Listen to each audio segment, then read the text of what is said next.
Recording in progress.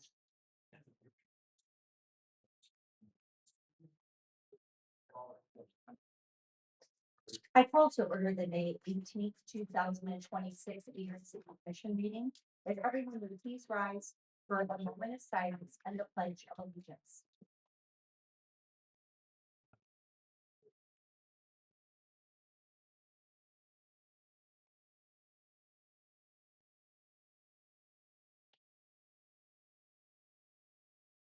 I pledge allegiance to the flag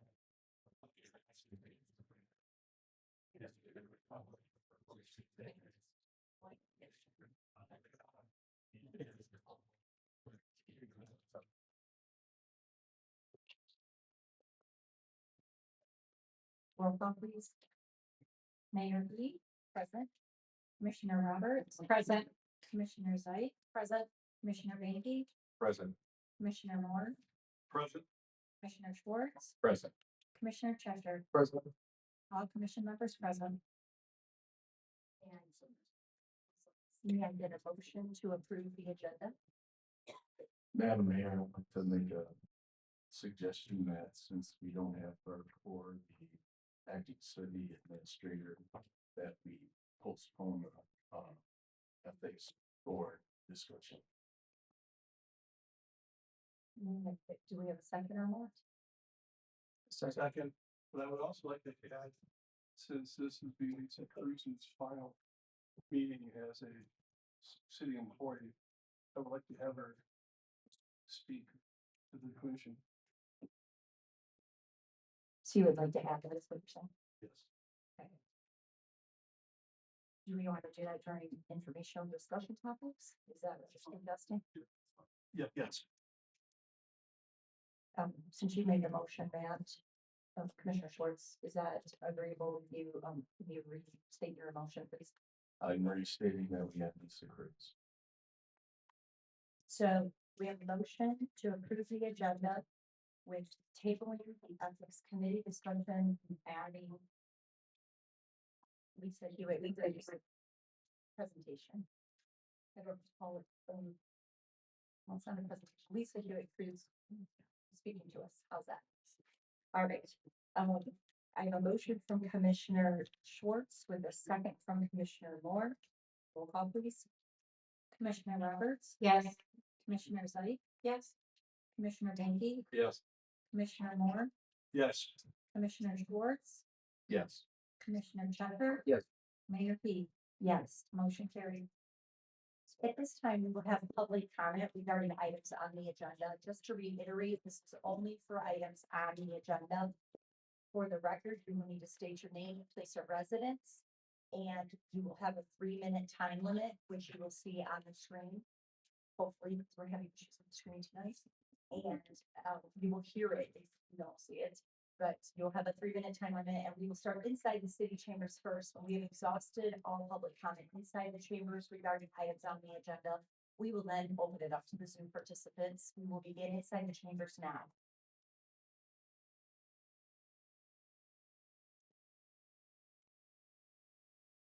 Thanks, Brad Nygaard, 124 South Winter Street.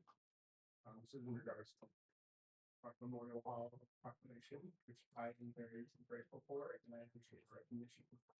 When I acquired this building, I knew there would be work involved. After getting settled and renovating the interior, my focus went to the exterior. Initially, I thought being out with bubble gum and Band-Aid, try to get through for a while. But there was one big thing that changed my mind, and that was seeing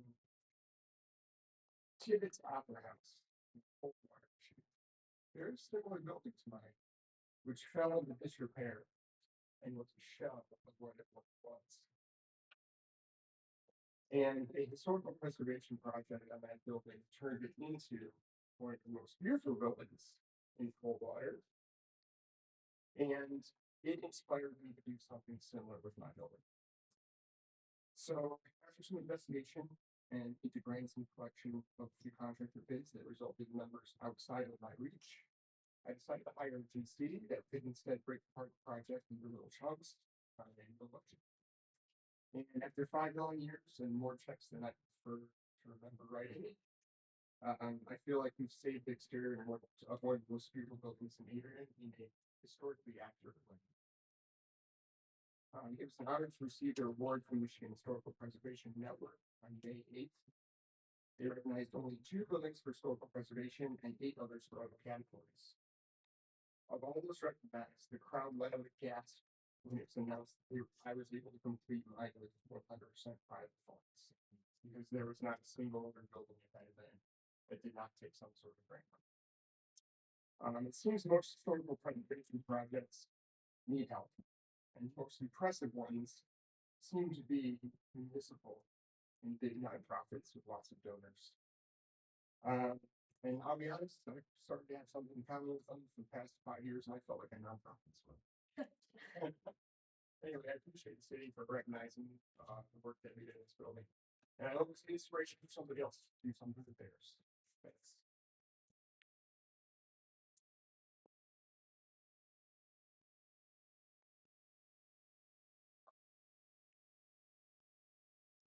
We will now open it up to the Zoom participants regarding items on the agenda.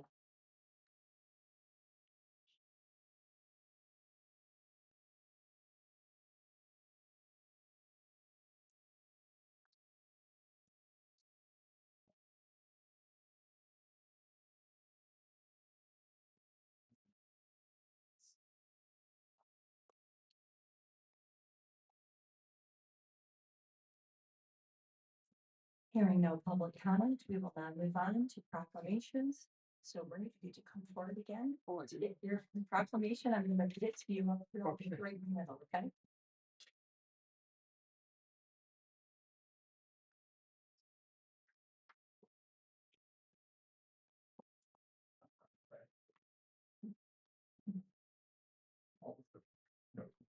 Yeah, you want to move? Ooh, that's your, you want to move that center? I will help you. We can measure it on the grid.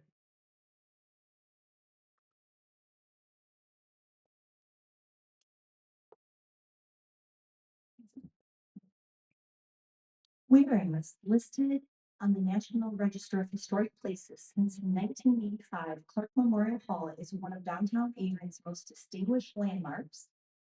And whereas by the early 1990s, neglected maintenance had set this 1888 Second Empire gem on a slow decline.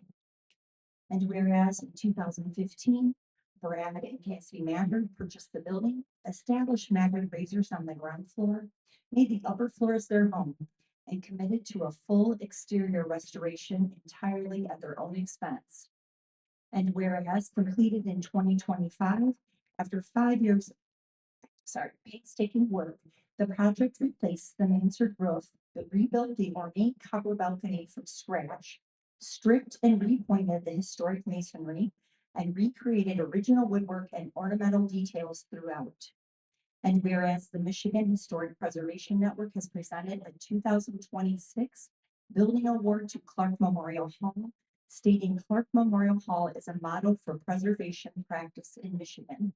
Now therefore, I, Angela Sorheat, Mayor of the City of Adrian, do congratulate the owners of Clark Memorial Hall and their team on the restoration of this historic building in downtown Adrian, and thank them for their commitment to our community.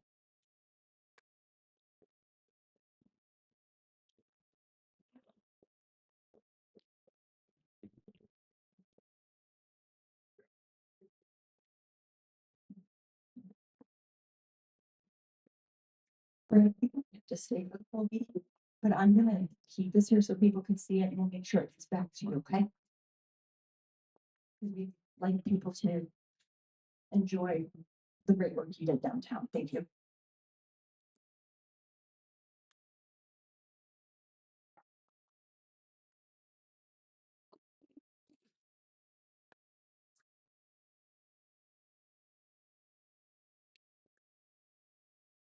Moving on to our informational discussion topics. First up, we have our city administrator search discussion. As part of that discussion, it's about the timeline and what we're looking at with that. I know that you were sent a timeline and we were looking at, trying to just keep these meetings on Monday, if at all possible, even though they will be special meetings. And that timeline you were sent, are there any, questions? Are there any comments? Are there any restrictions that anybody has with any of those dates? We want to obviously make sure everybody is there. That's one thing. Also, Heather, did you happen to find out from Amy, because I did not receive back a response on what they found out from um, the 9 top candidates we had? I know that we were asking for a response to find out what that was. She planned to be on the meeting tonight. She's gonna log in a little bit late. So as soon as she logs on, she's prepared with an update on that. Okay, She didn't have it before now, so okay, she said she would come tonight prepared to answer that. okay, because I know that was one question that several commissioners had, including myself, as to where the status was on those other top 9 candidates that we had before. Yep, I asked her to be prepared with that, so.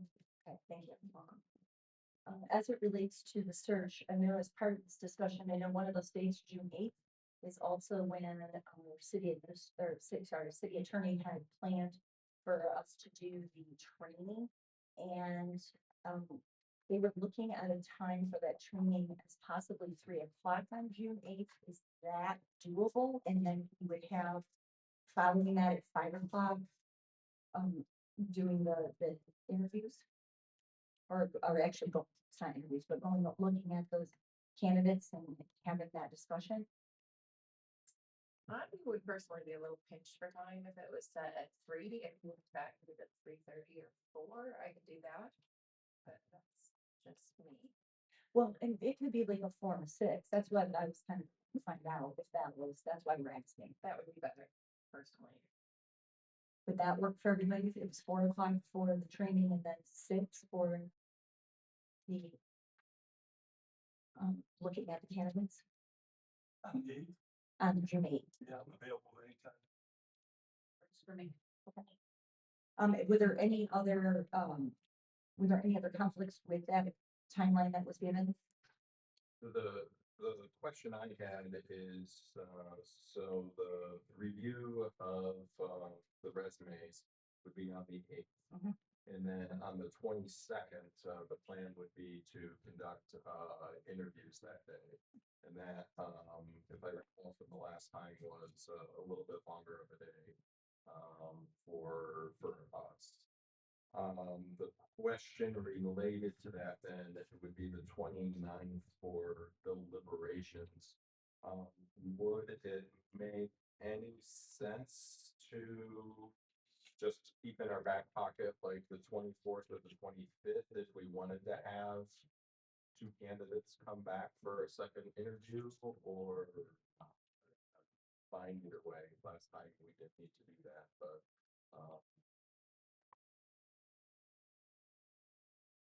just throwing it out. I mean, it couldn't hurt to have extra days. If we do want to consider people for second interviews. Yeah, I mean, we would need to make that decision on the 22nd, though, that we would want to have other people come back. Sure, we would be ready to do that, but it would also be nice, so that we don't have the 29th come and then at that point have conversation about bringing someone back, and now it's 10 days, 2 weeks before have that person come back. I am just confused by the length of the timeline. That's the major concern by me. I think Commissioner Moore, not speaking for you and myself, we talked about this has got to get done. We're waiting till June.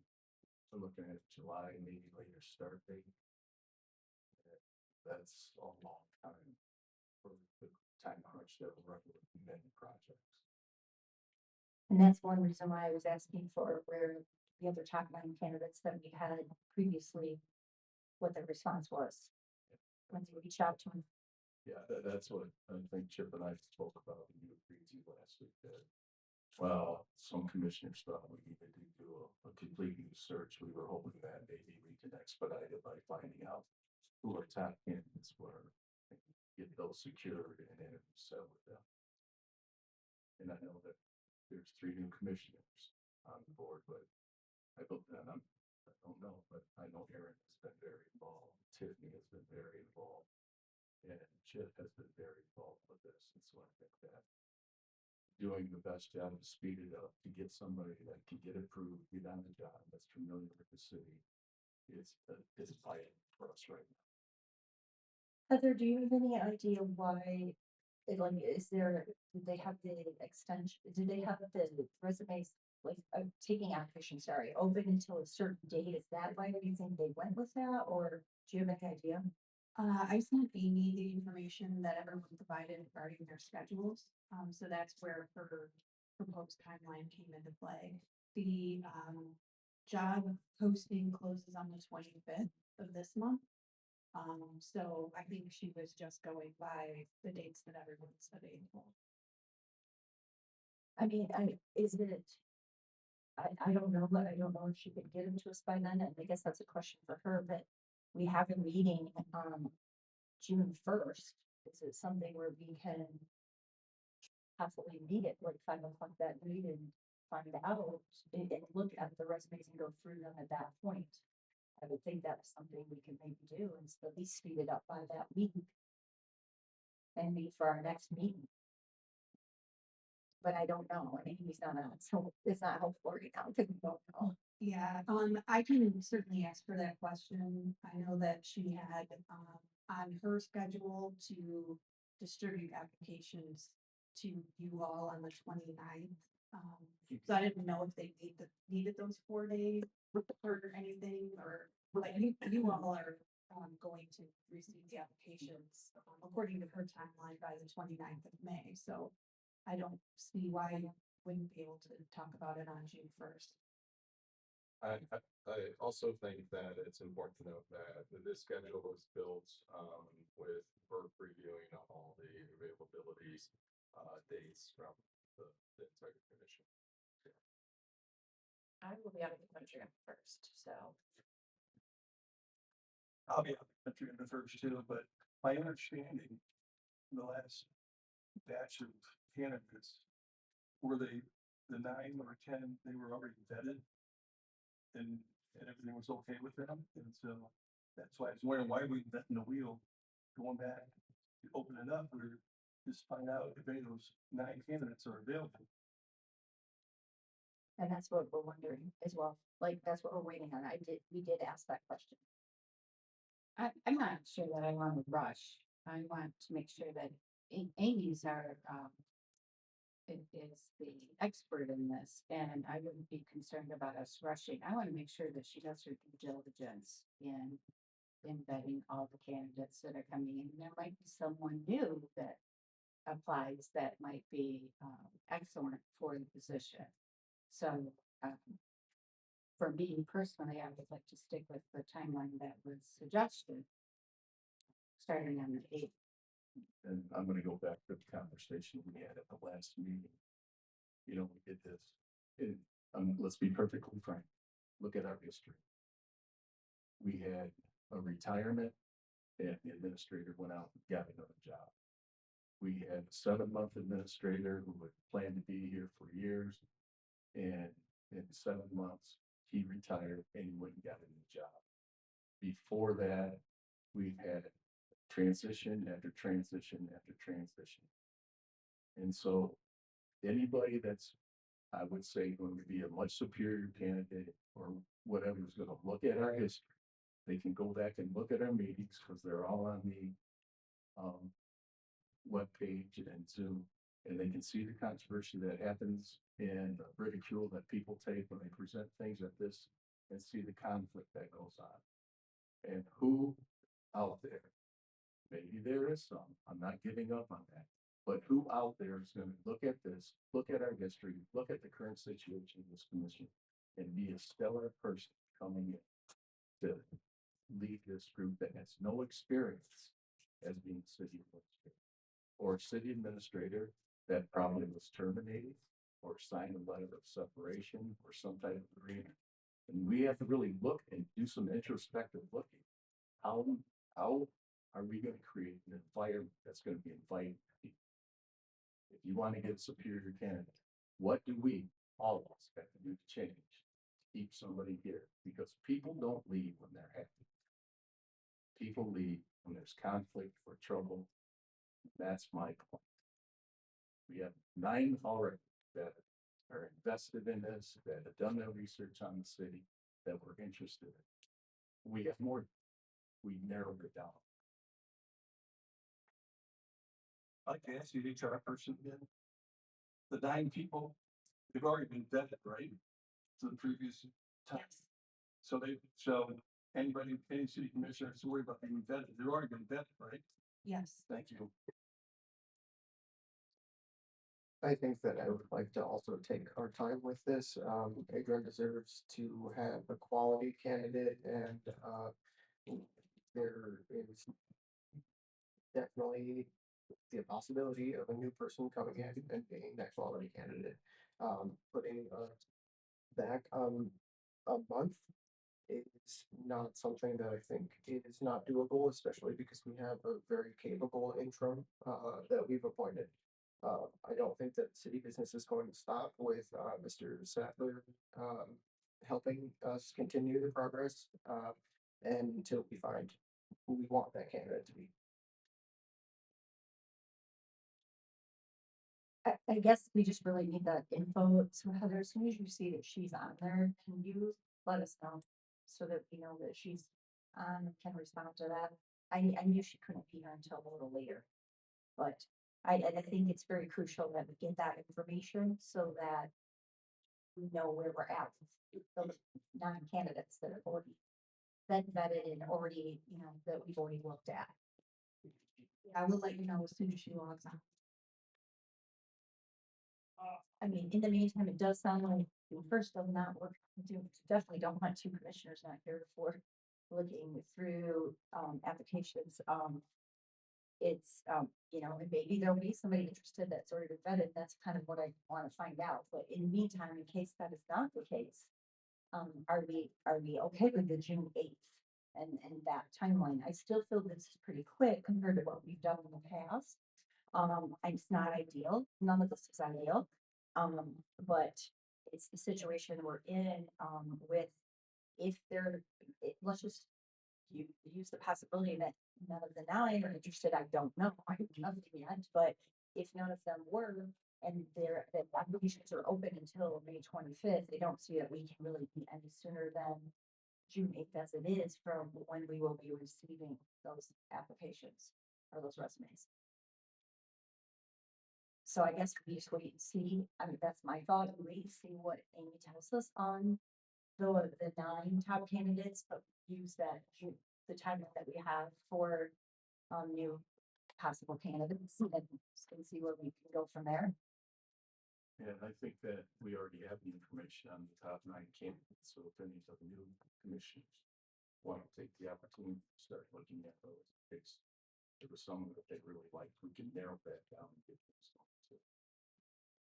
And that is something that when we have access, Heather, I don't know the answer to that, to share since they were not here when we went, the 3 new commissioners were not in office yet, we went through this. And is it something, once Amy tells us if there is any interest, that we would be able to get those resumes and that information to them as quickly as possible? Yes, I don't see any problem with that. Okay, thank you. So I guess we'll just wait and see what we hear from Amy here, hopefully soon. In a few minutes. Any other discussion on that? So what I'm hearing though is, for our own scheduling purposes, June 8th, the 22nd and 29th is, the dates that we're gonna.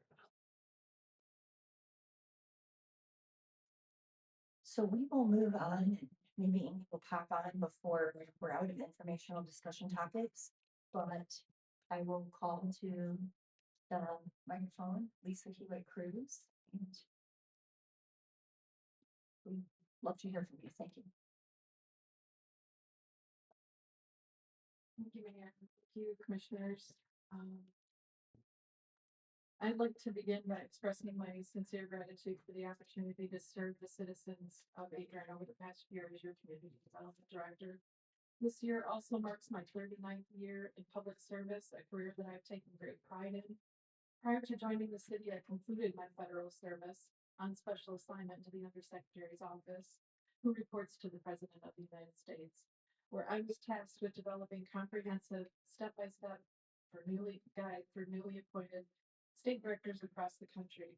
And that work focused on providing clear expectations, structure, and accountability tools necessary for success in public service. Basically keeping them out of jail because they were appointed officials and knew nothing about the federal government. So that was a tool that was created. Throughout my career, I've learned that strong organizations are built on clear policies, defined expectations, and consistent guidance for both employees and leadership. These are not just administrative tools. They are the foundation for accountability, performance, and public trust. During my time with the city of Adrian, I found that many of these foundational elements are either outdated or absent. The current employee handbook is dated 1986. It is 40 years old. Safety of employees is a huge concern. If you walk into City Hall, you can clearly see that we are open for anyone to come in and approach us at any given moment. And it has always been a concern of mine since day one. There's limited formal onboarding of new employees or supervisors and no structured offboarding process. There are no clearly defined performance goals, yet employees are still required to be evaluated by their supervisor. This creates ambiguity for staff and makes consistent accountability difficult to achieve. How can a supervisor complete a performance evaluation on a staff member who has no performance plan and was given no performance goals or expectations? Despite these challenges, I'm proud of my staff for the progress they have made over the last year. With the support of dedicated staff, we've developed standard operating procedures, which we call SOPs, that bring greater consistency, clarity, and compliance to our work. That progress reflects what is possible when structure and teamwork come together. Over the next several weeks, you will see a proposal come to you that is an update of the entire rental inspection program, including ordinance updates. And I would hope that you would welcome them. Abigail has put months into this project, months of work into this project, and I would hope that it doesn't go unwarranted. It has been realized that only 50% or approximately 1,500 rental units in the city of Adrian have been what we call certified. They have been inspected and they pass inspection. We have 3,700 units in the city of Adrian, and half have not been completed. Some as long as 16 years, 20 years have never been inspected. I've been approached by realtors who say that they own property and we've never been into those properties. That's a huge problem. Processes have been implemented to reverse this issue and make sure that all rental units in the city are inspected and brought into compliance with the certification process. This in turn could be a legal issue also for the city. We have not done our due diligence to protect the citizens of the city of Adrian because these properties are in non-compliance. However, I would be remiss if I did not acknowledge that the environment in which this work occurs is equally important. Public service requires collaboration, mutual respect, and a shared commitment to solutions. At times, my experience has felt less like collaboration and more like contention. That dynamic makes it difficult to effectively advance the work this community deserves. I want to be clear, my commitment has always been to serve the city with integrity, professionalism, and transparency. I remain proud of that commitment. And I have to recognize our most recent city administrator, Chad Bella, for his leadership, integrity, and vision. His approach to transparency and forward-thinking leadership was both refreshing and impactful. His yes before no mindset should be considered for all decision-making processes and proposals and stop the excuses. Adrian has tremendous potential. I would encourage continued focus on strengthening internal systems, modernizing policies, and creating a clear operational foundation that supports both employees and leadership in delivering results for this community. Listen to the residents, to Keith, to Gail, to Nancy, the people that keep coming up and showing up to this community before you every 2 weeks. Listen to them. They have ideas. They have concerns. They should it's important to hear what they have to say. As I transition into a new role with Lenawee, as you know, I have, for those that don't know, I have resigned as of last Friday. I'll be taking on a new role with the county's Lenawee as their community development coordinator for the entire county.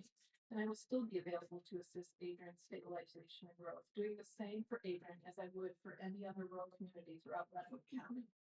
With that, I want to again thank you for the opportunity to serve. It has truly been an honor.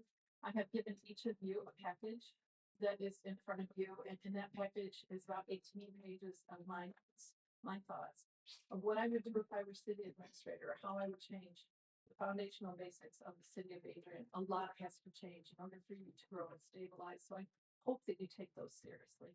And I'm always open for questions, even after I'm gone. If you have any concerns or questions about the comments that I made in that package, please don't hesitate to reach out. Thank you.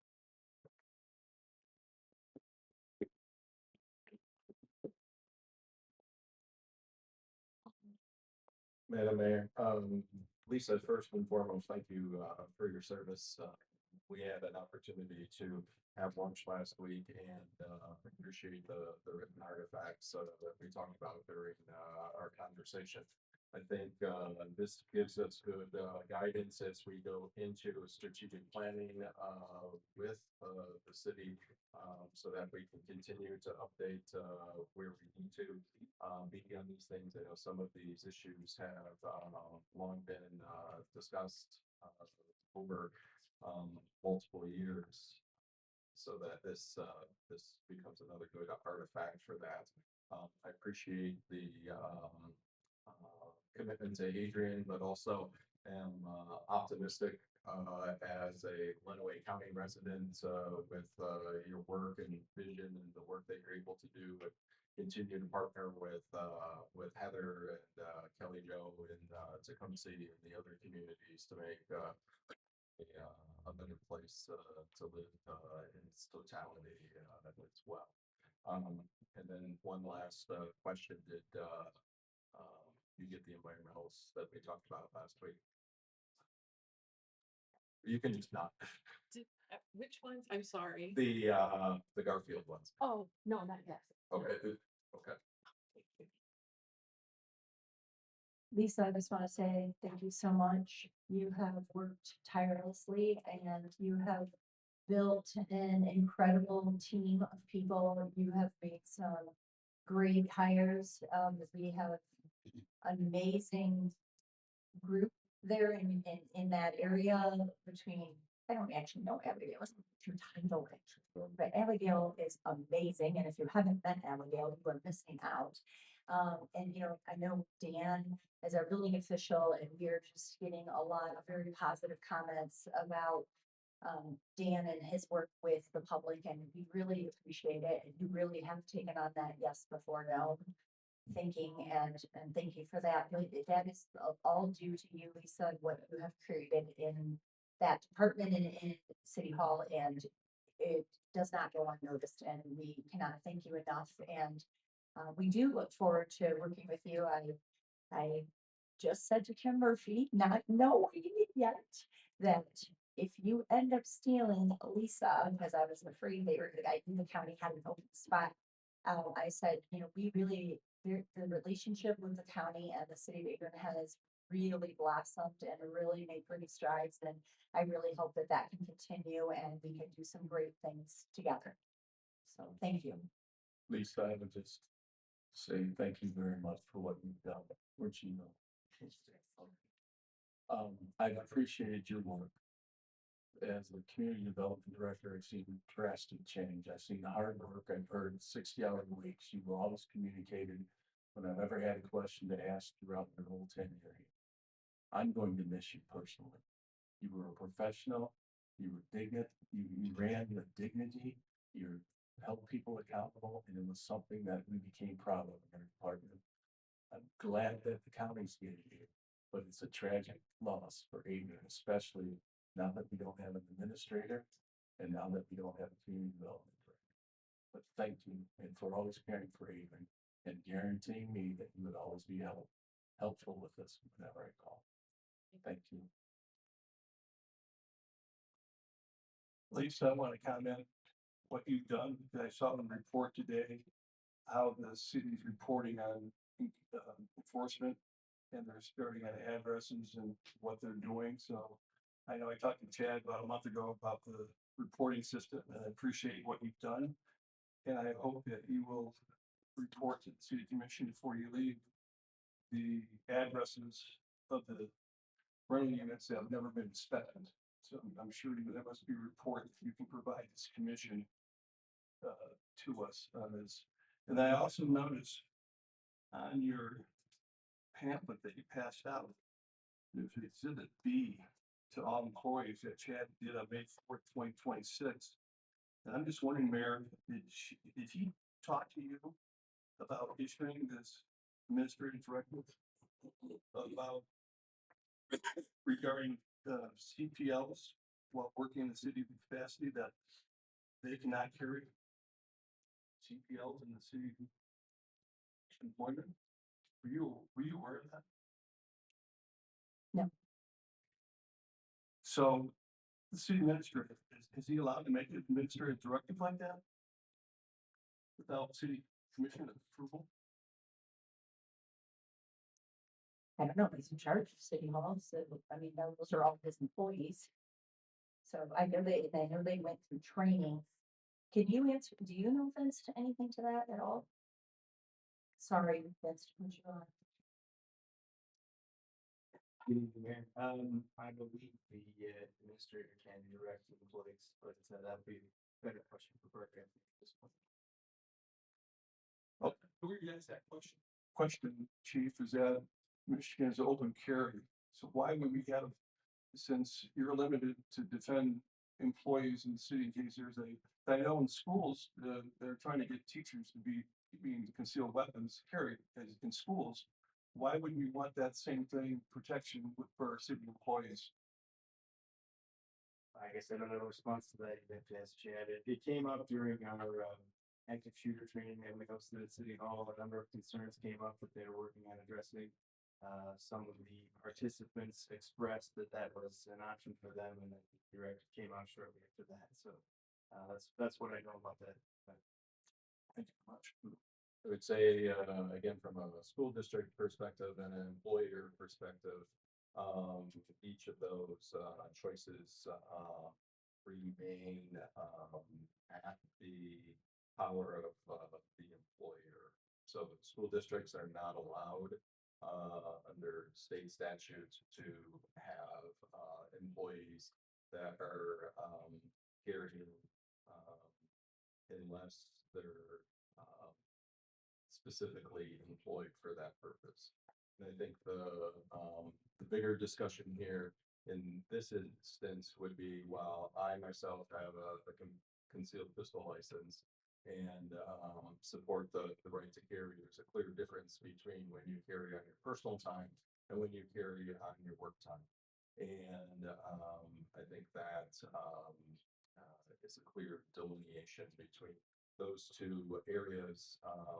I would also suspect, because I know this was led to much discussion at the school district end of things, is that if an employer allows open carry and that employee discharges their firearm while they're being paid by the employer, there then also becomes an added liability on the employer during that time, because the employer's paying that person to engage in their job duties. I would just like to say, I think this is a perfect point for what we are. We set policy. That's our job as commissioners. And the commission has the ability, I believe, last Bert, that can set a policy about concealed weapons. I don't remember that coming to us. And I think that we don't manage the city. We should be talking to department heads. We shouldn't be doing that. We should set policy.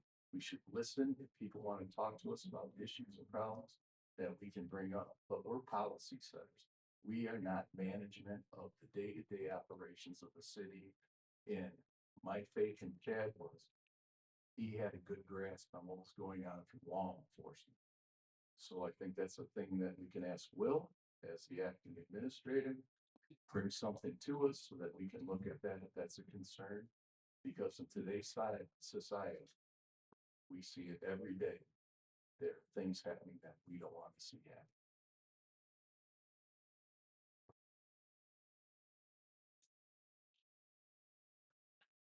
Do we know if we have any on yet? Not yet. Okay. Are there any other items? I will interrupt the resolutions if Amy does pop on, we'll stop just to go back to that. Is that okay with everyone if we do that? Just to make sure we get some clarity when the minute grammar. Thanks. I have one other item. I would like to thank Commissioner Ike and members of the Planning Commission that I spoke to regarding the flag and sign ordinances that we're going to continue to work on, bring that back so we have some rules, some standards, something that we can enforce that we do. And Tiffany, if you would please explain what you talked to me on the phone about at the meeting and a way to solve it, expedite it to get it done. Yeah, so signs and flags are a real hot button.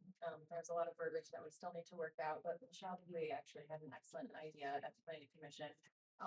That I thought was, a great way to go around this and expedite the conversation. So we don't have to wait, months in between planning commission meetings, but she entertained the idea that we meet with the planning commission as the city commission and discuss these topics, because there are still concerns over perhaps hateful signage, which we don't want in our community, and kind of establishing rules specific to that and maybe leaving other parts out of it. But again, that would be kind of an easier way to go and expedite this conversation, so that way we're not waiting months and months to get some verbiage down. And the planning commission did seem on board with that idea because I was at that meeting. So and I thought it was an excellent idea as well. And they did seem to like that idea of all of us coming together. There's also an important piece in talking with the planning commission chair, Mike Jacobitz. As we were kind of having a conversation about the language, he had a PDF that he was sharing, and what he was sharing, he said, yeah, well, my notes right here. And there were some explanations that were associated with what the planning commission had.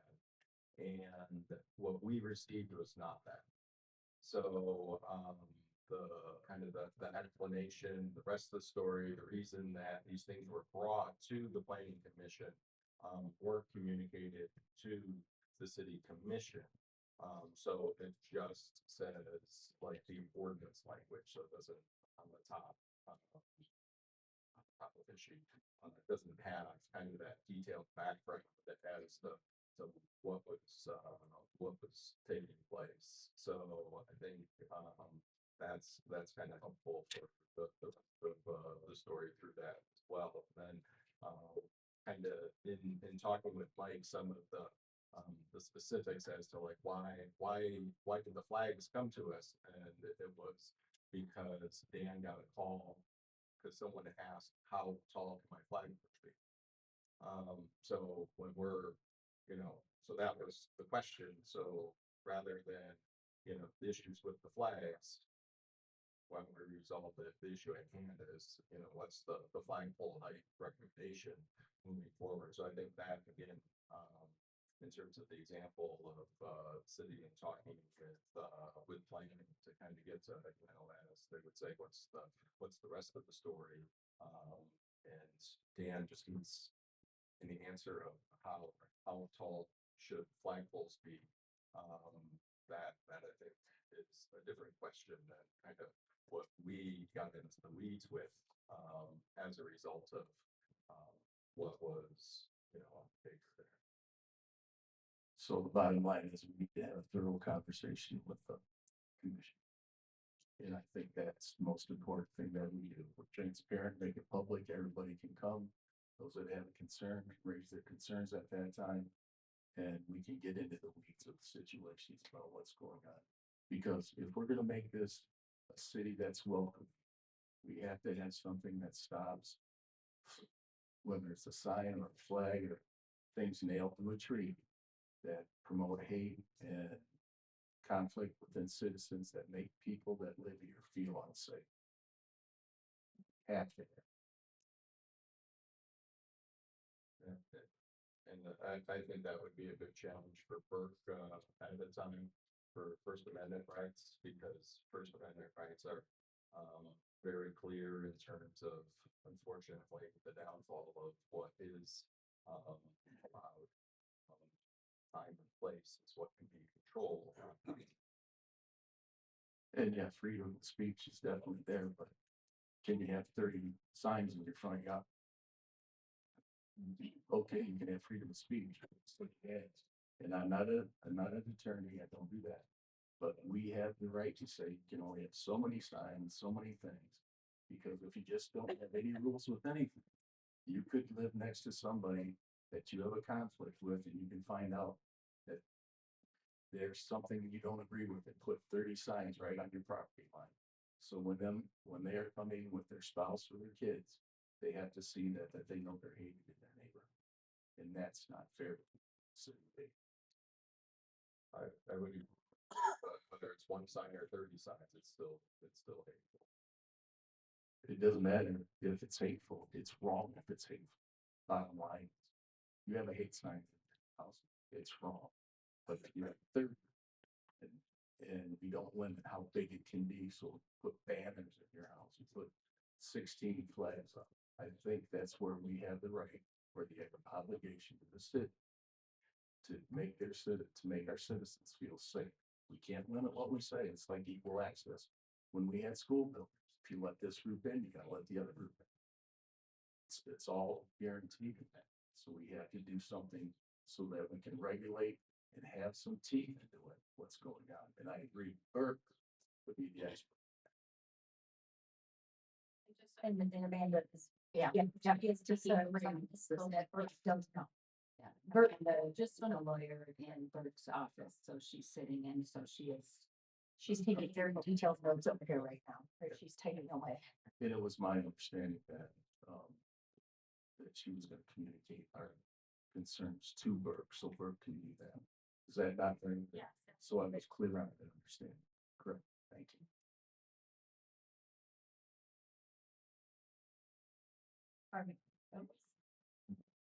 Others got something to say before we move on? There is someone logged in named Amy. She doesn't have her last name, so is it Amy Zell?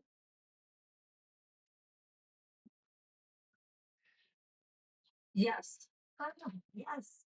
Before we left this topic discussion, awesome.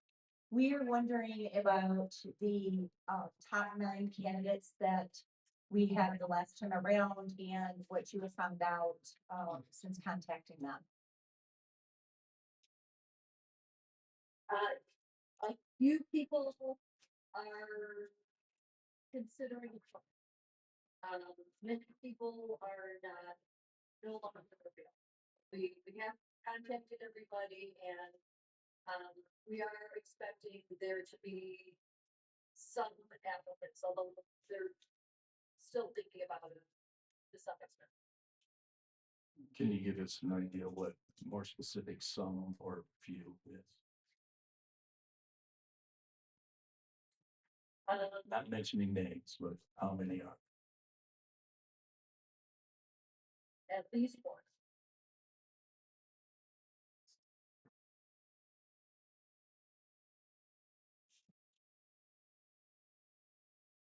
Have you contacted all 9 of them? Yes.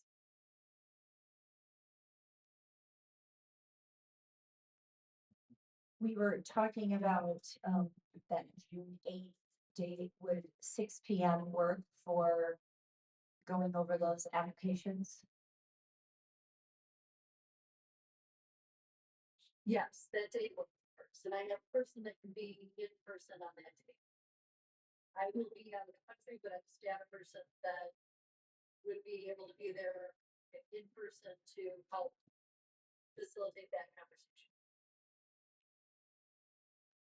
And when we're looking at the applicants, are we looking at people who are up and coming, or are we looking people that are transitioning from a previous job that they had? And will that also be clearly communicated to us? So it was last time. I want to make sure we still have that. Yes, we will provide for new applicants. We will be providing a very detailed summary information that talks about their motivations and career.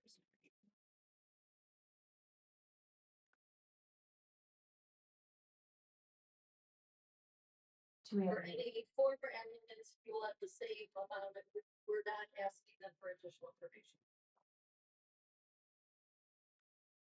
Do we have any other questions for Amy? All right, thank you, Amy. We appreciate it. Thank you.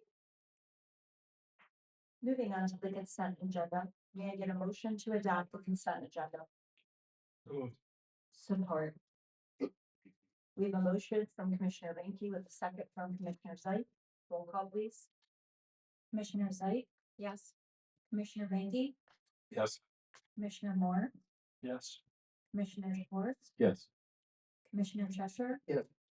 Mayor Heath? Yes. Commissioner Roberts? Yes. Motion carried.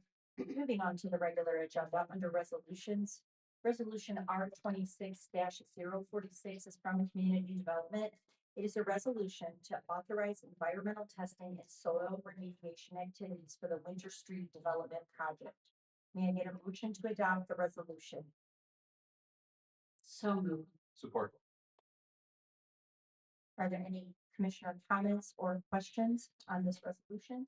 On our enhancement meeting, we had talked about Lenawee now was going to look into, because they had other grants, that they possibly could come up with $50,000 to help with that. Has there been any communication with them since then to see if they could make that, if we were eligible for it or not?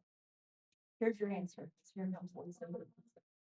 So we did check into that. We had a meeting with Lenawee now, and if we do not have a developer that's ready for the site, we cannot use those funds for that project. So we have to give it back to using enhancement grant funds for that phase. We're gonna look at, as we get farther down the road, that we might be able to have a better plan and utilize some of those funds. This total project is probably pushing somewhere around $500,000 for the testing. This is like the first step of 10 steps.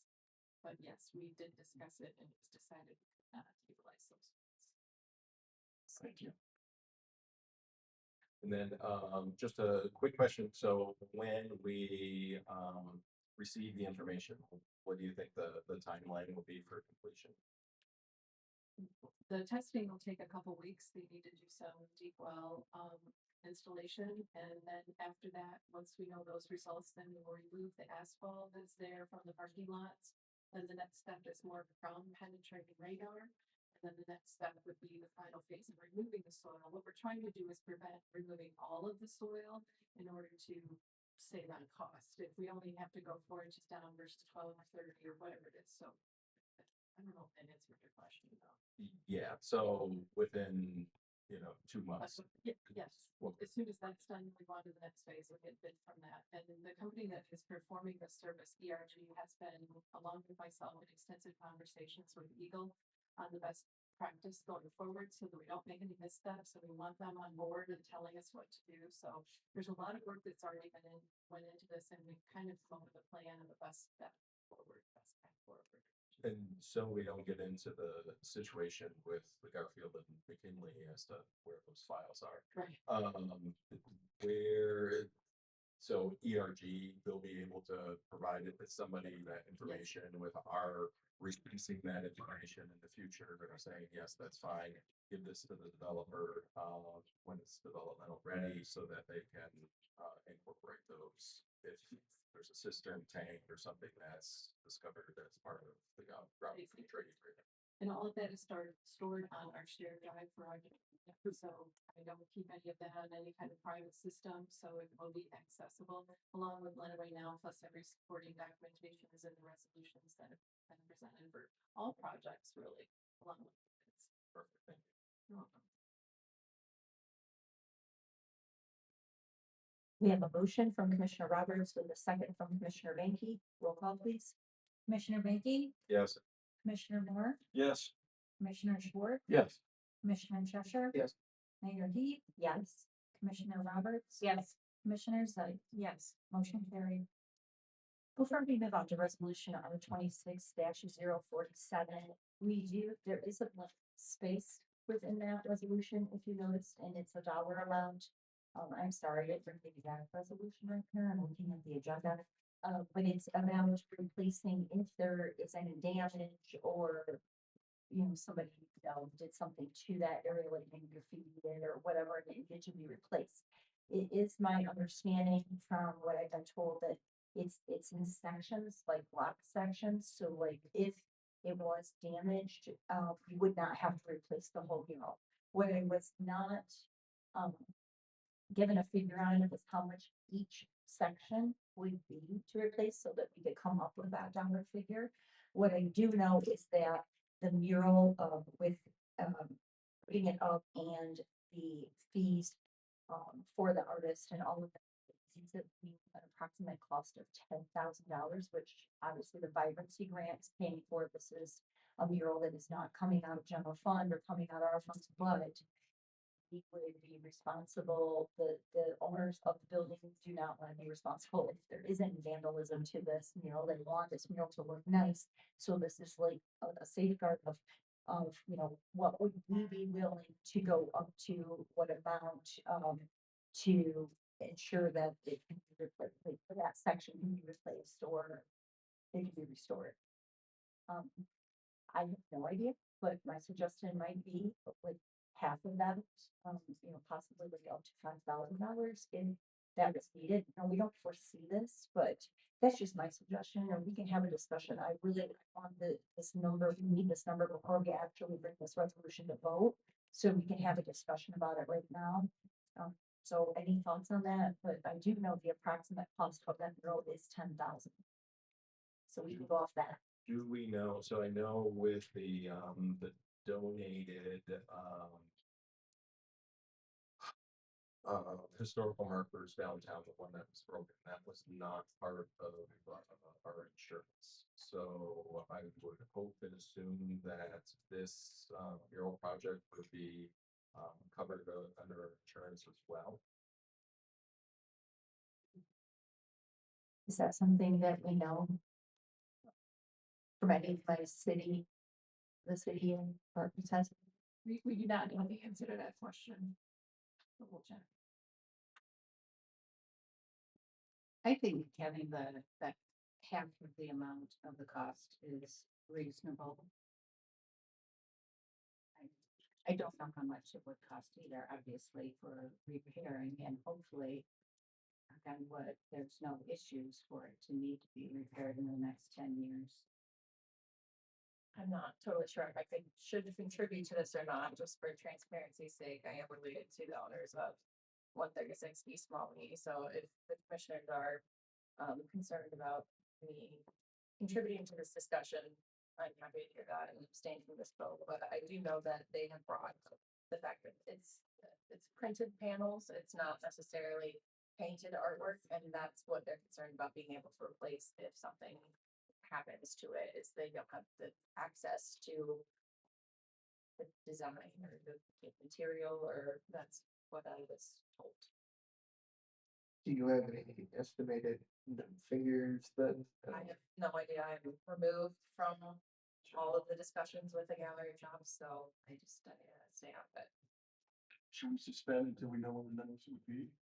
Or I do know there is a time frame on when this needs to be spent. Michelle, do you happen to know what that time frame is? What kind of time situation we're in with it? I believe the grant has to be spent by October, so they're definitely working on a really short time frame. The goal is to kind of have this approved tonight so they could get going with the mural, getting posted, getting an artist. It's kind of a process. I would say I would be comfortable with that, the half amount, and then also including follow up through the city insurance program. So the hope would be that it would be the same $500 deductible that, our historical markers now fall under. And, in the future, so it wouldn't hit that, $5,000. My thinking is restoration instead of total replacement, things like that. And do we have any idea? And I know it's all new, we're kind of brushing things again. Could the mural be restored? Or, I was told that that it is in like, I don't know if they're square or rectangle, but they come in panels. So like, if the one area was destroyed, yes, it can just be that area that is restored. So I do know it's not, you wouldn't, you have to start all over and do the whole mural again. I think we go a little higher to just have. I mean, if we find out it's covered by the insurance company, I would think we could go a little higher than that, because something tells me a tanker's just not gonna hit one part of that sun.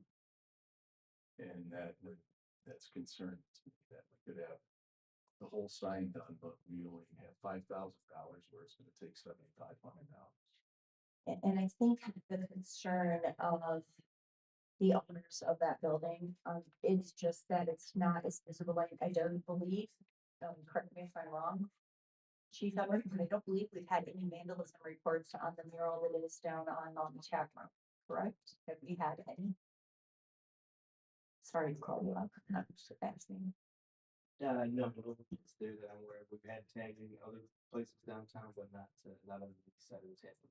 Thank you, but that is so visible and so many cars drive by it, and I think that the reasoning for their concern is just that it is very visible, but it is also a little darker there, and it is a little more hidden, even though it is very visible space for that building.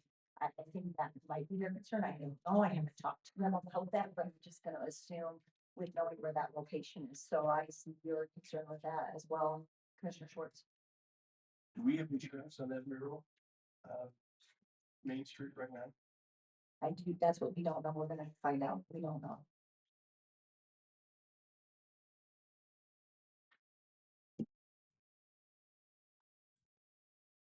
So what were you suggesting, Commissioner Schwartz, for an amount, if you were gonna suggest? I was thinking 7,500. Do we feel comfortable with that, to put forth in the resolution?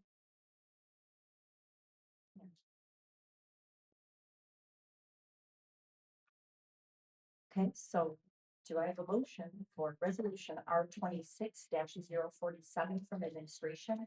A resolution to approve a mural lease agreement with the owners of 136 East Maumee Street with the amount of $7,500 that the city would be responsible for replacing or restoring.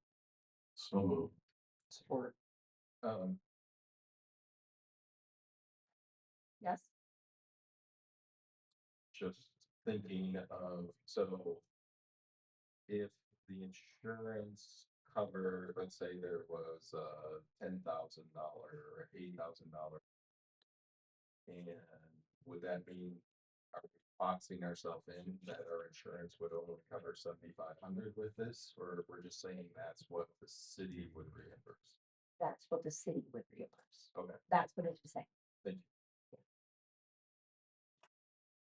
Any other discussion or comments on this? We have a motion from Commissioner Schwartz with a second from Commissioner Cheshire. Roll call, please. Commissioner Moore, No. Commissioner Schwartz, Yes. Commissioner Cheshire. Yes. Mayor Heath. Yes. Commissioner Roberts. Yes. Commissioner Zeit. Yes. Commissioner Van Cave. Yes, Motion carried. Resolution R 26-048 is from the City Commission. It is a resolution to approve an employment agreement for the acting city administrator. So Support.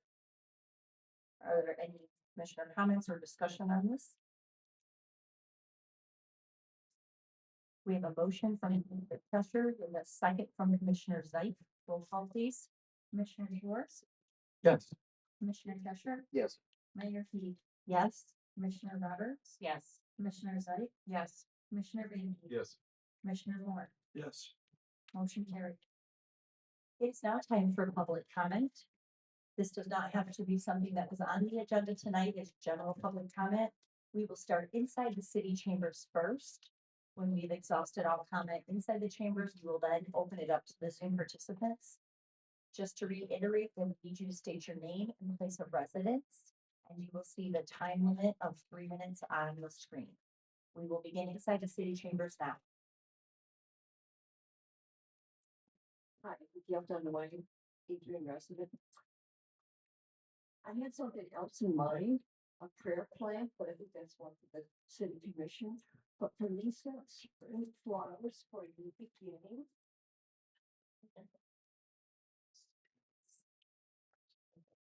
Yeah.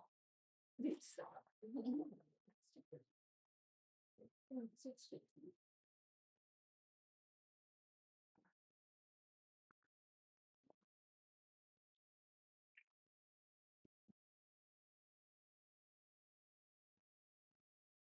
Thomas R. Coley, 419 Whitelaw Street. Hey, we're doing a lot of good things around here, you know, I can offer my criticisms. I've served in government for 11 years here, all told. Not done with that. We've got some things done over the years dating back to 1985. Just planted 35 trees down at Riverside Park, and the mayor goes out and run a shovel, so this Commissioner Moore, and they go out and dig holes, they plant some trees. And I'm sorry to see Mr. Ball leave. I've heard a lot of good about him. I'm very involved behind the scenes. I don't work with anybody. I'm doing projects. I've been working on the US 223 and Division Street for 9 years. Hard to believe. That shows you how lousy Michigan government is. It take 9 years to do something that should have been done automatically 10 years ago. But they're working on it now. I've been pushing like a bulldog for years off and on to get this done. It's sad when you have to go through that much to get something so trivial done. That's the state of government in Lansing here. It's sad. But I'm basically here to talk about the water. Before Mr. Ball came on board, I thought the water quality was poor at that time. It got a little better after that. It's back to being the worst ever, in my opinion. I made the comment before we were doing the previous city administrator search.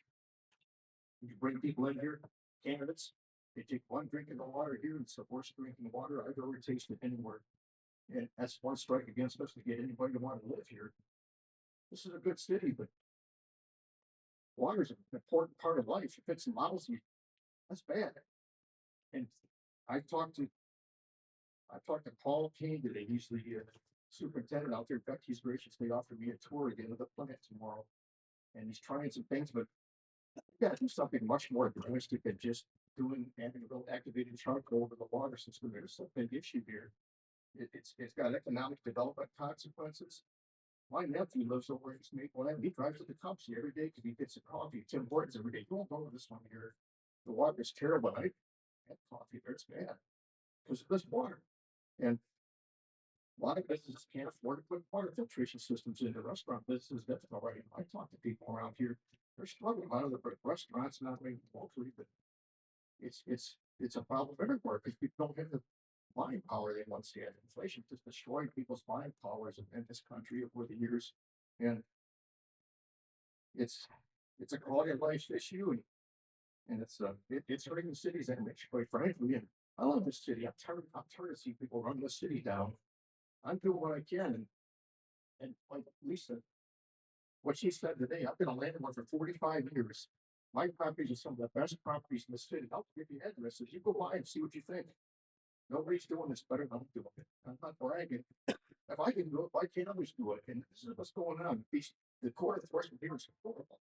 And they need to do something about the court enforcement here. What I understood, at least you said tonight, we need discussion. So, thank you.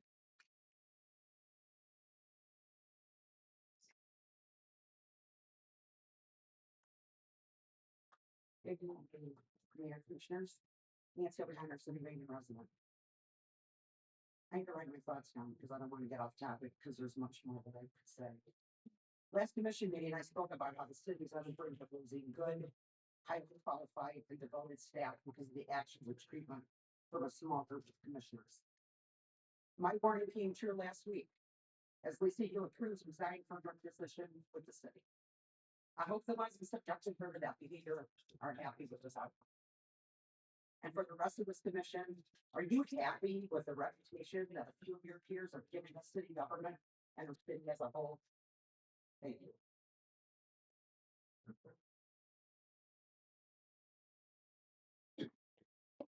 I was going to be the commissioners, my name is James Tatum, I'm homeless right now. But, I just want to start off with saying, as I was reading Jeremiah, say there should be a famine for the word of God.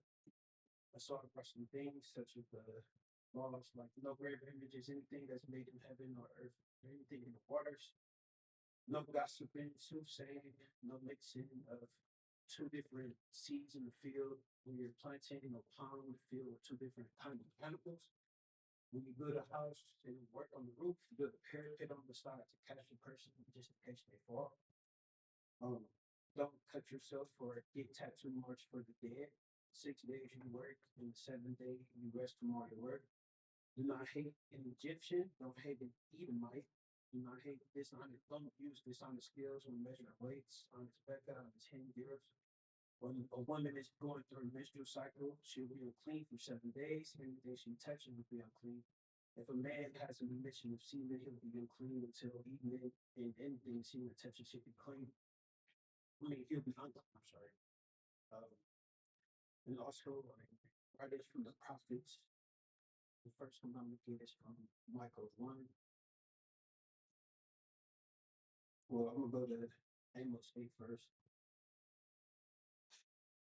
And I will turn your feast into more than other songs, into lamentations, and I will bring up sackcloth upon thy loins and baldness upon every head, and I will make it as the morning of the only son, which I've been bald before. Actually, Jasper was the first person to shave my hair bald.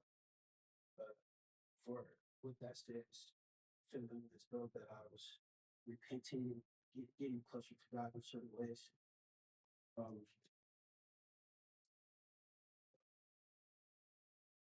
Isaiah 15 says,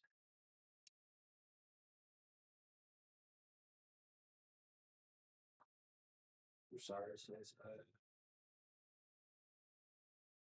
my heart shall cry for Moab, his fingertips shall flee. Sorry.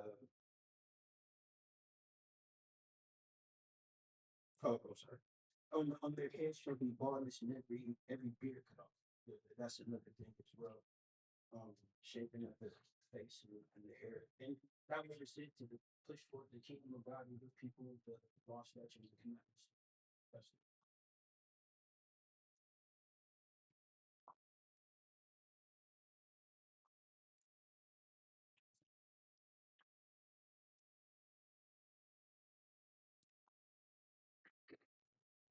Keep the city leaving. I'm just gonna think outside the box. If we got an interim administrator, and not why don't we just keep him? And have our city administrator that's already used to what's going on. Instead of looking for somebody else, spending months, and this guy's not like the woman. It's probably gonna be anyways, once they get here and find out what a total wreck this place is. So we already got somebody here that's used to it. So that fire or keep that. What can happen? They could leave. Big deal. You know, they bought the cattle and walking up the door, they didn't get them put in. And another thing about the hate speech and science. What's gonna constitute hate speech? Right now, if you say I'm a Trump fan, that's hate speech to most people here. So what does constitute hate speech on something? You know, re-elect Trump, re-elect John Davis, I'm a Republican. Is that not going to be a hate speech? Because that's the way things are going anymore with hate speech. Nobody has a right to their own opinion. If you hurt somebody's feelings, that's hate speech. Everybody has feelings. Everybody has their feelings hurt. I don't know. I guess I grew up when 60 years ago, we all had feelings and got their feelings hurt. You just rubbed some dirt on it and we went away. But nowadays, they don't do that. Y'all have a blessed day.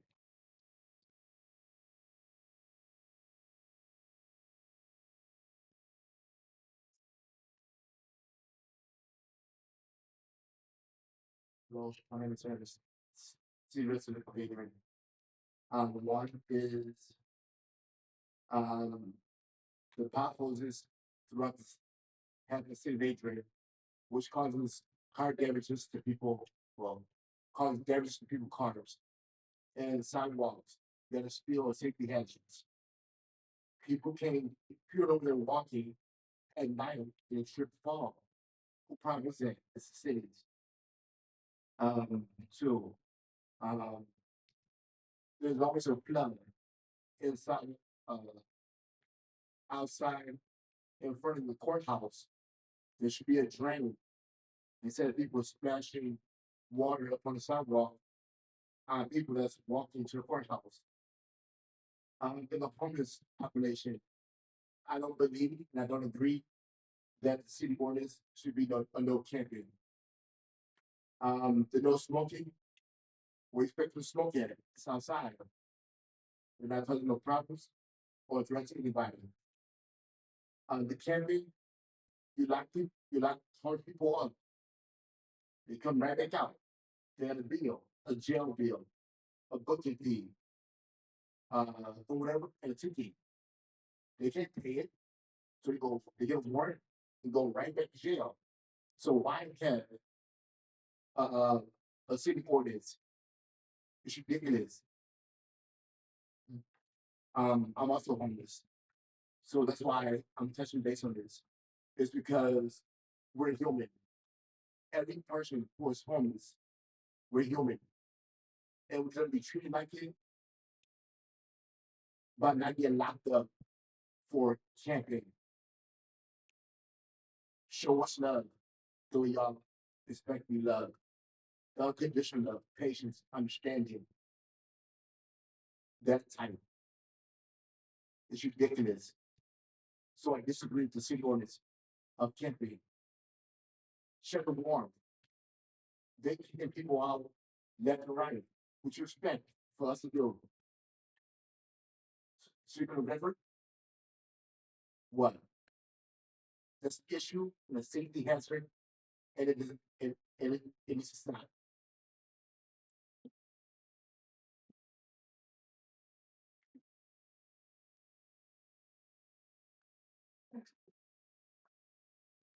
Jay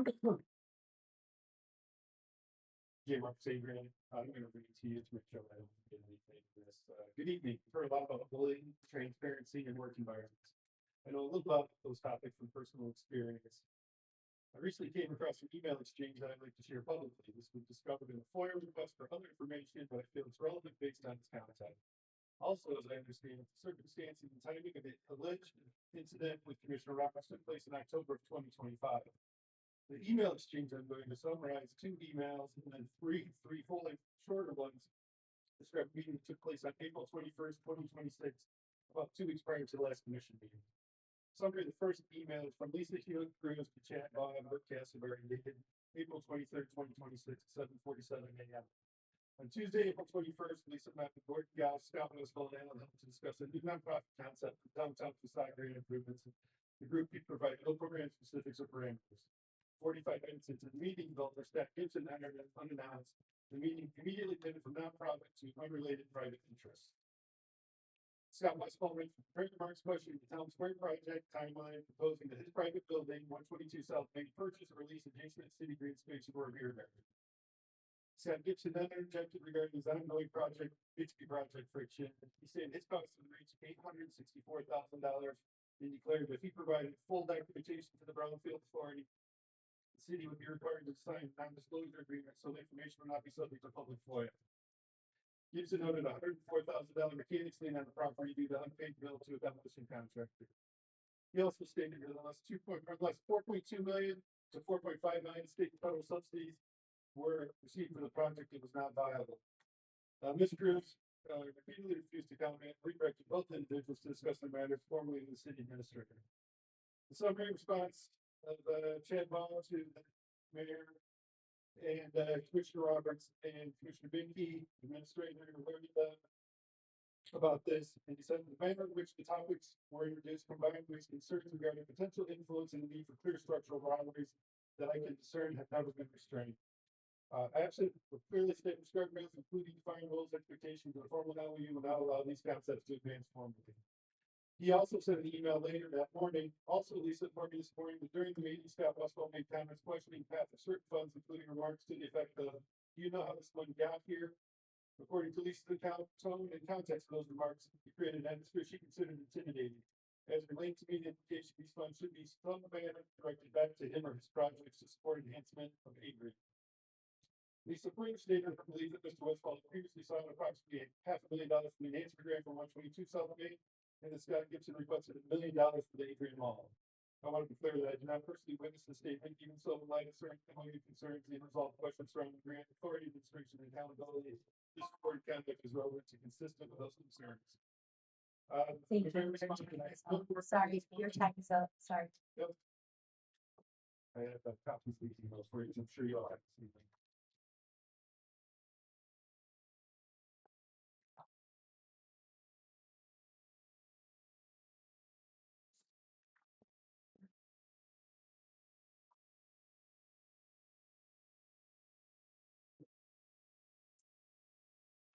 Any other public comment inside the chambers? We will now open it up to the Zoom participants. Just to reiterate, please state your name and place of residence, and you will also see the 3-minute time limit on your screen.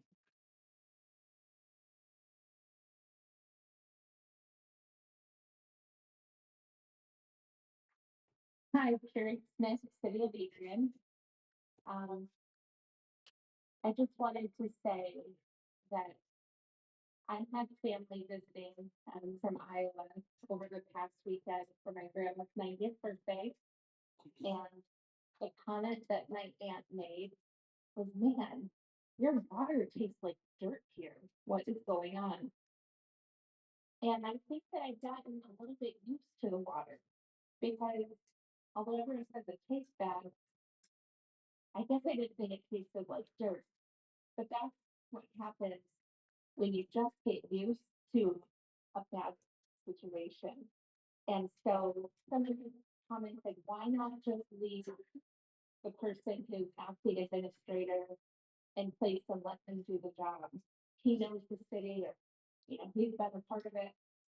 I think that's the problem. I think that we can't just get used to what we always have if we want to go in a different direction.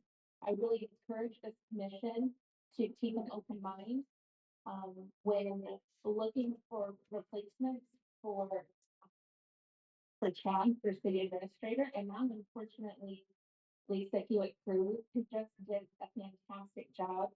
And I want to say thank you to Lisa. She brings so much passion and care for her community, and I'm so thankful that she is going to bring that to all of the county. But it is a loss for the city, and we need to take a hard look at what is going on there. That we, although we might attract talent, we're not able to retain it just due to the dysfunction. And I won't pretend to know everything that's happening, but there are definitely some signs that something is not right. And we don't have all of the information, but as a resident, we're trusting that our commission is going to make these hard choices going forward and to really interview tough, be very selective with who we put in that city administration street. We saw what a qualified person of integrity could do in just a short amount of time with Chad. And that made me really hopeful for where we can go. Thank you.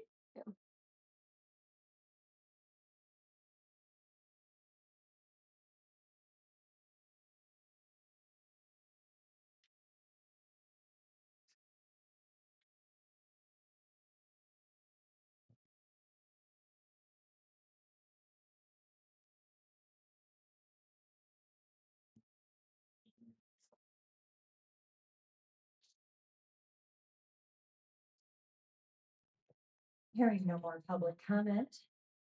Commissioners, there are miscellaneous reports in your packet. Are there any questions or comments on those? Moving on. I want to report that, thank you, Lisa, for updating the code enforcement. So as for me, the city commissioner, if we have more information, how you're enforcing the code enforcement in the city. Thank you very much. It is now time for commissioner comments. Are there any commissioner comments? I have a few. Is Ashley Cabasas Frank still here?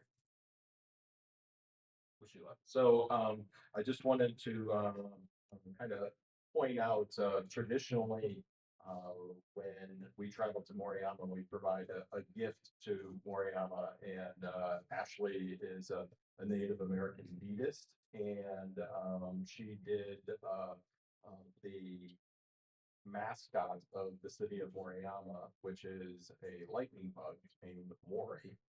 So fast fact for the next time you're quizzed on that. And it's holding a maple leaf, so we'll pass that down. It's just great, amazing work that she did here locally, taking that traditional beef work and being able to share that. We have two of those, so one will go to the superintendent and one will go to the mayor. And thank you, commissioners, for signing the card for both of them as well. I want to extend my appreciation for not only the city of Adrian police officers, but Chief Emmerich and Commissioner Collins was there as well for police officers memorial service that took place this last week. Also decorated by potted plants from the men's garden club of Adrian. Commissioner Sports and the mayor were there as well.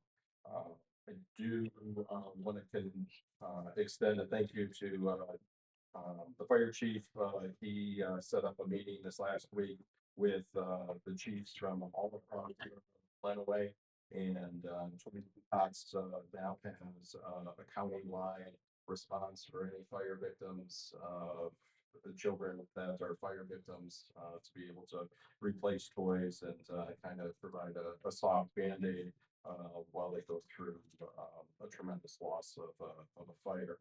And then lastly, we'd like to announce that coming up on October 28th and November 18th, there is going to be a community book read, and it is how free speech saved democracy, the untold story of how the First Amendment became an essential tool for securing liberty and social justice.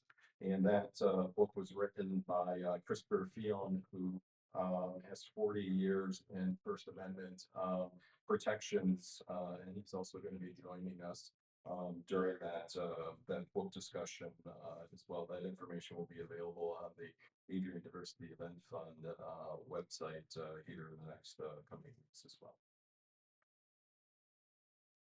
I would like to thank, when we talked about the ethics board or the ethics commission.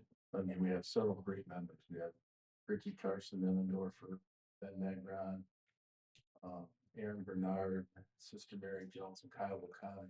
I have every confidence that you will do what's right. You'll get the commission or board in order. So we have the bylaws met so that those ethics commission and ethics issues that are brought to you can be handled justly with accordance with the city administrator and the attorney. So me putting that on the agenda was to answer many questions I had since the last meeting about ethics and how do we guide ourselves and how do we guide employees for the city of Adrian. So I thought we could just do it openly in public and get the response so we don't get phone tag of several different versions of what's actually said and what's actually done. So thank those boards. I'd like to again thank the members of the planning commission for reaching out, talking to me, discussing what their concerns and how they're doing. And I think that the thing that we mayor ought to consider is recognizing all those volunteer boards that we have for the city and what they do, because they spend tremendous time working and trying to help improve our city. And I think, you know, if we could just thank them publicly, maybe once a meeting or once during a discussion topic, I think that would be an appropriate venue. Mayor, I have a few things. In case you didn't see, the Adrian Fire Department is offering a free first aid and CPR class on May 26th here in the chambers, and within just a few hours, the class was full. And I think we need to thank our Adrian Fire Department staff being willing to come here and provide a free service for our residents. So that's totally amazing. I'd also like to thank Denny from our, Oakwood Cemetery. He proactively reached out to me, for the erase, Greg Adams Erase the Stigma race on Sunday morning. Excuse me, I got a little cold going. He reached out to me on Wednesday or Thursday, just checking in to make sure everything was good. And we went out and we drove the race route. And he took care of some holes and some issues for us, some safety things on Friday morning, and it was as quick as can be. So Jenny's just amazing to work with. We had over 500 racers on Sunday morning. And so it was a wonderful turnout. In case if you came, had bright pink t-shirts. And I'd also like to thank Adrian Police Department staff that came that morning and assisted with our race route. And we did have a couple of minor issues that they assisted with, but they were wonderful to work with.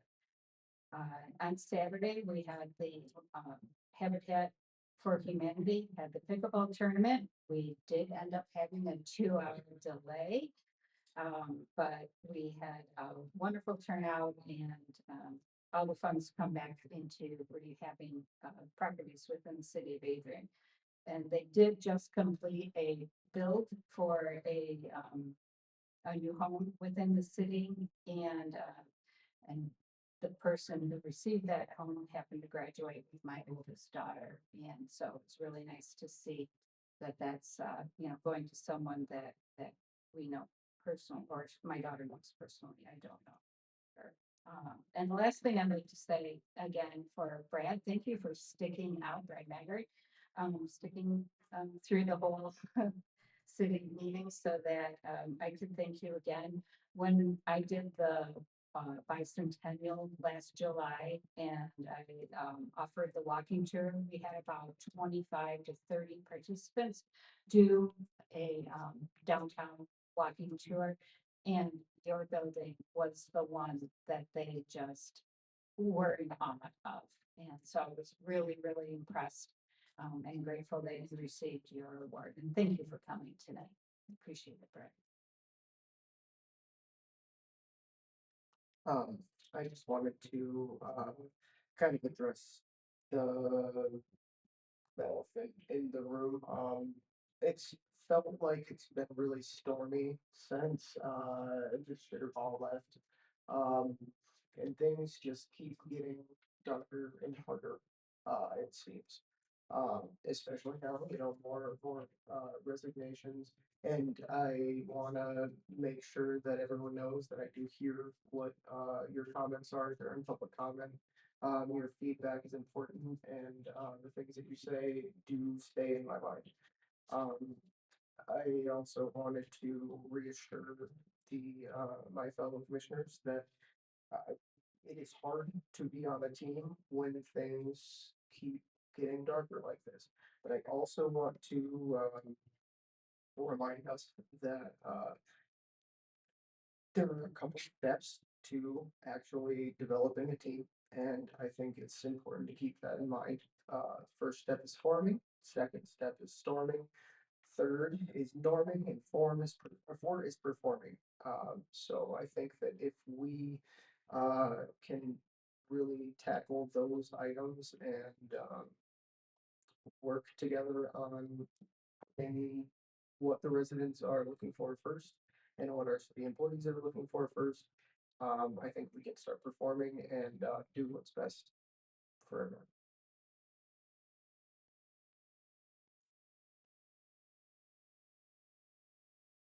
I would like to take this time again to thank Lisa for what you've done to expose the weakness within the city hall. It took a lot of courage for what you said tonight, because it's still unbelievable that we still have a handbook from 1986. And I hope this will bring change.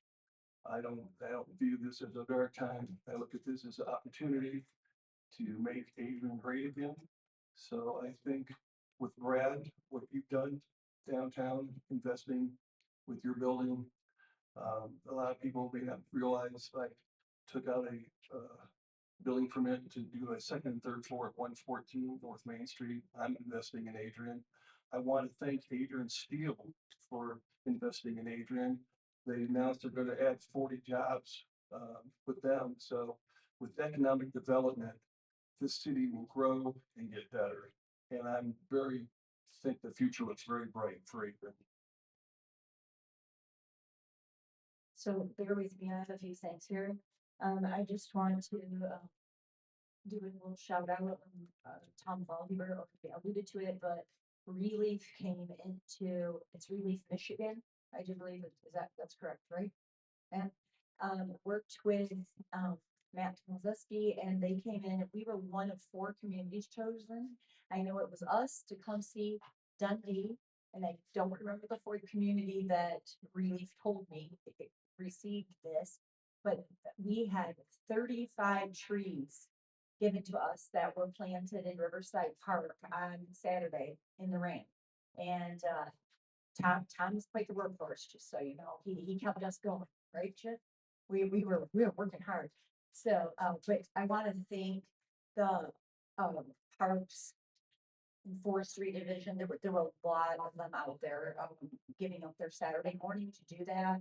Thank you, Matt Tomaszewski, for overseeing that and getting that all going and getting the whole pre-dug, because I'm telling you, guys from Relief was so happy that had happened, that there were already holes pre-dug, and it made it a lot easier and a lot quicker of a process. So if you get a chance, go down to Riverside Park and check out all the trees that are right by where you drive by. You can't miss them, and they're all different varieties.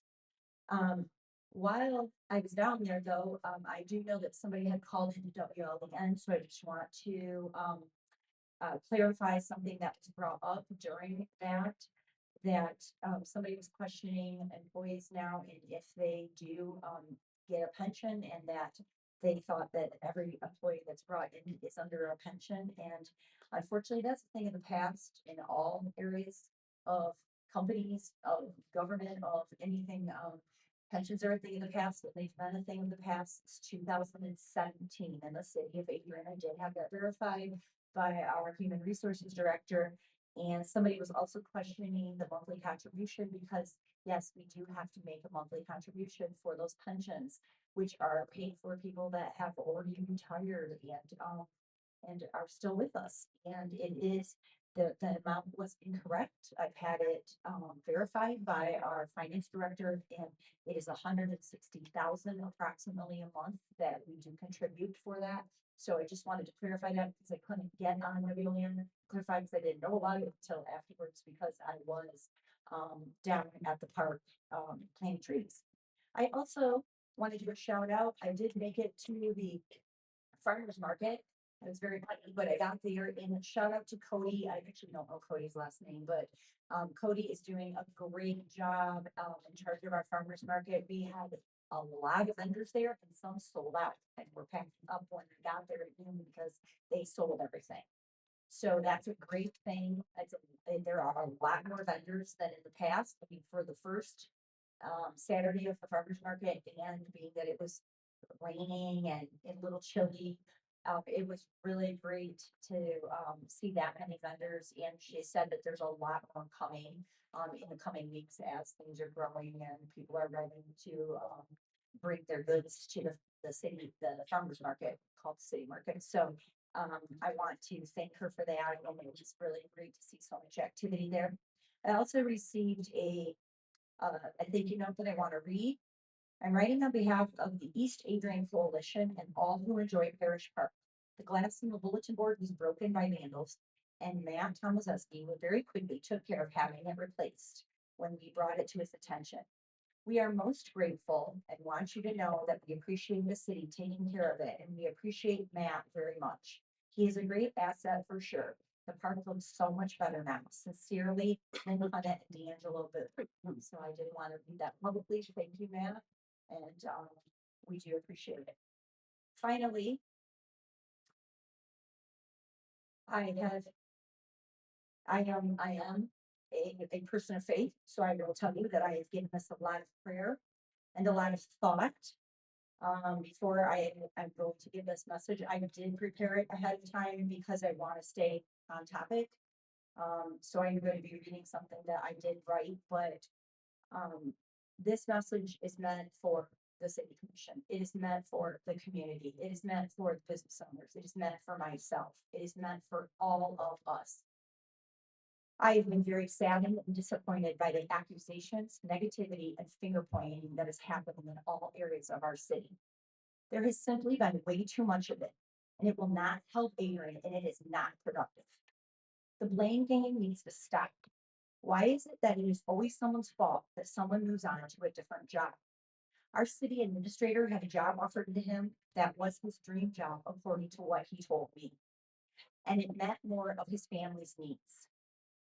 Yes, we lost our community development director. Was it due to mistakes? Possibly. Was it also though possibly because this is a step up from what she's currently doing in the city? And she can make an even bigger impact for the city of Adrian by bringing business to the entire county. Anything that benefits the county benefits the county seat of Adrian in some way, shape, or form. Am I saddened by their departures? I am extremely saddened by their departures. But when someone chooses a job that they think is better for them in the business world, nobody seems to question it. So why do we accuse and question each other when the same thing happens in municipal government? They will both be missed greatly, but pointing fingers and making accusations at each other will only hurt our city and not help. I didn't want to say this, but I actually have found a positive in all of this. And that is we have many, many people that are very passionate about our small town. And that is a great problem to have. We want that passion and fire to make our small town better, but we must work together and channel that passion to make it better. Someone said to me a while back that we are such an amazing community with so much to offer, but we will never see the potential that we have if we cannot unbury ourselves from all the negativity. We all need to take a deep breath and look in the mirror, because when we're pointing a finger at someone else, there is always a finger pointing back at yourself. We have been through tough times and there will be more in the future, but we always find a way to get through those times. And if we're working together towards the one goal of making Adrian better, and we are truly listening to each other, which means listening to understand, not to reply. If we are compromising while sometimes agreeing to disagree, we will then be a better community.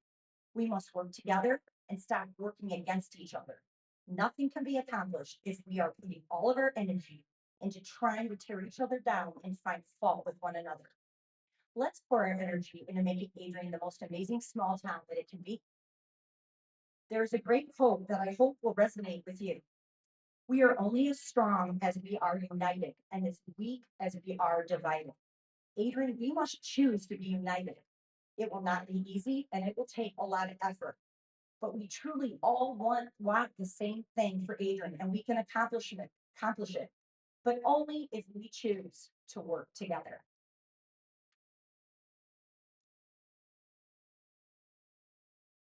May I get a motion to adjourn? So move. All in favor, say aye. Aye. Meeting is adjourned. Thank you, everyone.